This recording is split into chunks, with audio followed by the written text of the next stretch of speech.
साक्षात भगवान ब्रह्मदेव का वो सबसे शक्तिशाली पुत्र, जिसने स्वयं नारायण को ही युद्ध के लिए ललकार दिया था और अपने आराध्य से दो दो हाथ करने की इसी भयंकर प्यास में इस महान योद्धा ने एक अंधेरी गुफा में पूरे 2 युगों तक इंतजार किया।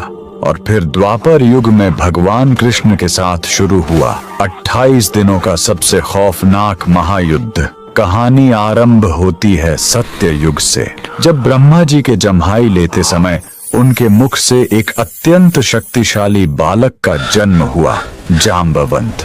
ये साक्षात ब्रह्मा जी के मानस पुत्र थे, जिनके अंदर 100 करोड़ शेरों की ताकत थी। ये ब्रह्मांड के इकलौते ऐसे योद्धा थे जिनकी ताकत स्वयं हनुमान जी के बराबर थी। इनकी असीम शक्ति का अंदाजा इसी बात से लगाया जा सकता है कि जब वामन अवतार में भगवान ने अपने 3 कदमों में पूरा ब्रह्मांड नाप दिया था, तब जाम्बवंत जी ने अपनी जवानी के जोश में उस विशाल काय वामन भगवान की 21 बार परिक्रमा कर ली थी। फिर आया त्रेता युग। जाम्बवंत जी ने भगवान राम की सेना का साथ दिया। पूरे रामायण काल में साक्षात नारायण के अलावा कोई ऐसा पात्र नहीं था जो जाम्बवंत जी से युद्ध लड़ सके। ये वही थे जिन्होंने हनुमान जी का मार्गदर्शन किया और उन्हें उनकी भूली हुई शक्तियों की याद दिलाई। लंका विजय के बाद जाम्बवंत जी ने अपने आराध्य श्री राम को ही युद्ध के लिए चुनौती दे दी। भगवान राम मर्यादा पुरुषोत्तम थे, इसलिए उन्होंने मुस्कुराकर कहा, इस युग में नहीं ऋक्षराज, जब मैं द्वापर युग में कृष्ण बनकर आऊंगा तब तुम्हारी ये युद्ध की इच्छा जरूर पूरी करूंगा।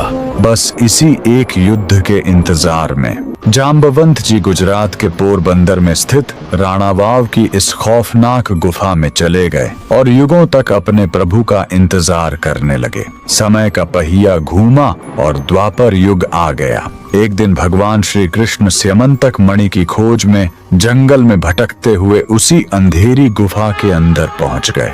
वहां उन्होंने देखा कि जाम्बवंत जी की पुत्री उस चमत्कारी मणि से खेल रही है। जैसे ही कृष्ण ने मणि लेने की कोशिश की, जाम्बवंत जी ने उन्हें युद्ध के लिए ललकार दिया।